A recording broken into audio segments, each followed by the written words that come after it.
कोणी तंगड घातलं तुम्हाला माहिती आहे, आणि आपल्यामध्ये तंगड घातलं की आपण काय करायचं ते तुम्ही त्याला करून दाखवलेलं आहे. मध्ये आला तर आडवा करायचा, तसं तुम्ही आडवा केला त्याला. पुन्हा तो काय आपल्या वाटेला जाईल असं वाटत नाही. मी तर म्हणेन त्याने वाटेला जाऊ नये असा एक प्रेमळ सल्ला मी त्याला देतोय. विनायकजी, तुम्ही भाषणामध्ये काय डीजी डीपी डीजी का डीपी डीएसपी नाही, आपला माणूस आहे. त्यांचं कौतुक केलं आणि केलंच पाहिजे. तुमच्या सगळ्यांचं कौतुक केलं पाहिजे. कारण तुम्ही सांगितलं, तुम्ही आणि विलास पोतनीस हे लोक बोलवतात तेव्हा येतात. मी तर अनेक वर्षानंतर आलो असेल, आणि आल्यानंतर पहिला जो भगवा फडकला होता तो आजही त्याच डौलाने शानदारपणाने तुम्ही फडकवत ठेवलाय. हे तुमचं खास कर्तृत्व आहे. आणि आरसीएफची वाटचाल तुम्ही सांगितली. पहिला मोर्चा किती मोठा झाला होता, मग शरद भाऊनी काय केलं, तुम्ही सगळ्यांनी काय केलं. आज सुद्धा तसं काही संकट गेलेलं नाहीये. संकट नव्याने पुन्हा आपल्या समोर उभं राहते. कारण आत्ताचं जे खोके सरकार आहे, हे सरकार जणू काही ते मुंबई त्यांनी विकायलाच काढलेली आहे. मुंबईतला मराठी माणूस हद्दपार झालाच पाहिजे ही या सरकारची सुपारी, सरकारने घेतलेली सुपारी आहे. आणि मी तर म्हणतो की आता हे केवळ 2-3 महिन्याचं राहिलेलं आहे. तुम्ही जो खाजगीकरणाचा विषय काढला, बघू ना कोणाची एवढी खाज आहे बघून घेऊ आपण. येऊनच बघा काय खाजवायचं ते बघू, काय खाजवायचं तुमचं. पण ही अत्यंत घाणेरडी व्यापारी वृत्ती आहे. मुंबईला खतम करून टाकायचं, मुंबईचं वैशिष्ट्य मारून टाकायचं, मराठी माणसाला बेकार करायचं. पुन्हा कंपन्यांच्या जाहिरात येत आहेत, मराठी माणसाला नो एंट्री. बिल्डिंग ज्या उभ्या राहतात त्याच्यामध्ये मराठी माणसाला नो एंट्री. मग पुन्हा तो जो काही 66 सालचा एकूण जो काळ होता तो परत उभा करायचा का, हा विचार आम्ही जर केला तर मग आमचं त्याच्यात चुकलं काय त्याच्यामध्ये. आहे 66 ते 24, 1966 ते 2024 सगळे गुण्यागोविंदाने राहत आहेत. सगळे हिंदू म्हणून राहत आहेत. त्या हिंदूंचं रक्षण आम्ही हिंदू म्हणून केलं. आणि आता तर आपल्यासोबत इतर समाजाचे सुद्धा लोक येत आहेत. मग एवढं सगळं चांगलं चाललेलं असताना हा मिठाचा खडा का टाकताय.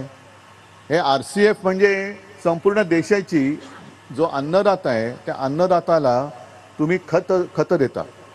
मध्ये लोकसभेच्या वेळेला मी बघितलं होतं, खतांच्या पिशवीवर सुद्धा मोदींचा फोटो. अरे संबंध काय. लसीकरणाच्या सर्टिफिकेटवर मोदींचा फोटो होता, कारण लस म्हणे त्यांनी तयार केली असा आमच्या उपमुख्यमंत्र्यांचा शोर होता.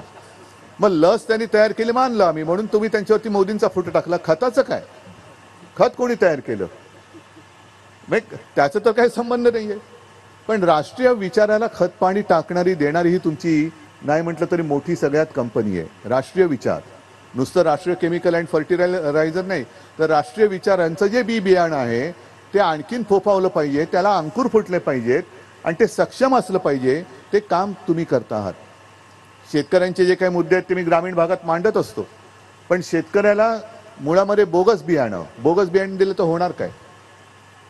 अत्यंत निकृष्ट दर्जाची खतं दिली तर करणार काय. मेहनत होते, पण मेहनत घेऊन जर सगळं बोगसच असेल, बोगस बियाणं असेल, खतं बोगस असतील तर शेतकरी तरी करणार काय. आणि त्या शेतकऱ्याला एक तुमच्यामध्ये आधार वाटतोय, विश्वास वाटतोय की ही आरसीएफ ही माझी कंपनी आहे. आणि त्याहीपेक्षा अभिमानाचं त्याला वाटत असेल की ही आरसीएफ त्याच्यामध्ये माझ्या हक्काच्या शिवसेनेची युनियन आहे.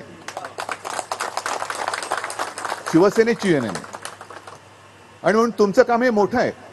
बोगस बियाणं तुम्ही उकडून टाकलं. मध्ये जे काय आमचीच चूक होती, आम्हीच ते पेरलं होतं, पण ते उकडून टाकलं तुम्ही. हेच काम याच्या पुढे सुद्धा करायचंय.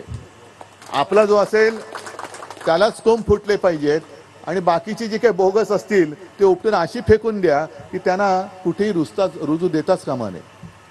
मी जो मराठी माणसाचा विषय तुमच्यासमोर मांडत होतो, आज सुद्धा एका सगळ्या पेपरमध्ये बातमी आलेली आहे. जिथे मी राहतो वांद्रे पूर्व, तिथे वांद्रे सरकारी कर्मचाऱ्यांची एक वसाहत आहे. अगदी लहानपणापासून पाहतोय, 50-60 वर्षापासूनची आहे. मी मुख्यमंत्री असताना निर्णय घेतला होता की तिथे जे आपले सरकारी कर्मचारी होतात, बहुतांशी नाही सगळेच्या सगळे मराठी, त्या सर्व कर्मचाऱ्यांना तिथल्या तिथे घर द्यायचं हा निर्णय मी घेतला होता मुख्यमंत्री म्हणून. आपला आहे तो निर्णय. आणि कोर्टाला जागा आपण दुसरीकडे दिली होती. म्हणजे असं काही नाही की कोर्टाची जागा मारून आपण दुसरीकडे. मी तेव्हा जे काही मुख्य न्यायाधीश होते, सरन्यायाधीश, त्यांना समजावून सांगितलं होतं की इथे माझ्या कर्मचाऱ्यांची जागा देण्याचं मी वचन दिलेलं आहे. ते म्हणाले ठीक आहे, मग दुसरी कुठेतरी आम्हाला जागा दे, पण जागा पाहिजे. मग ती जागा त्याच परिसरात दुसरीकडे आपण दिली होती. हे सगळं झालं होतं, कॅबिनेटमध्ये झालं.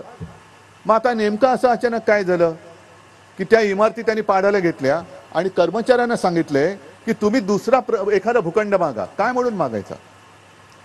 जे सरकार चालतंय, सरकार तुमच्या दारी.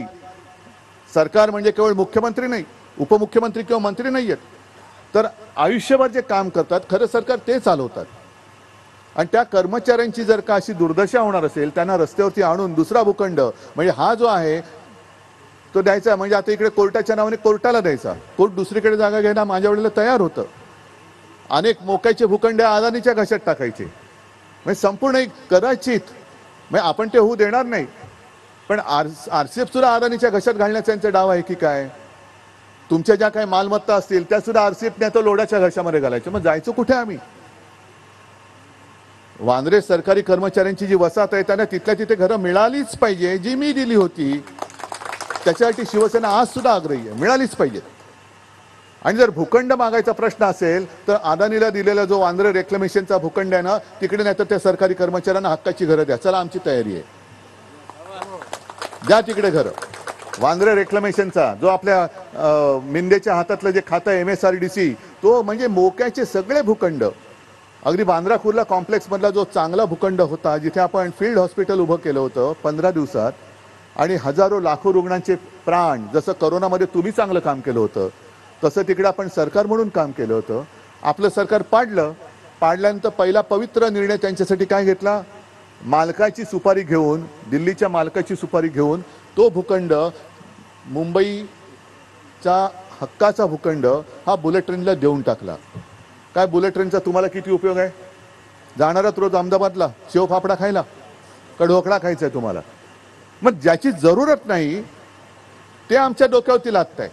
आणि आमच्या हक्काची जे मराठी माणसं आहेत त्यांना तुम्ही कुठेतरी मिठागरात फेकून देणार. धारावीकरांचं तेच चाललंय. अपात्र, पात्र, अपात्र, जास्तीत जास्त अपात्र ठरवून द्यायचे, मिठागरात फेकून द्यायचे, दहिसरला फेकून द्यायचे, मुलुंडला फेकून द्यायचे.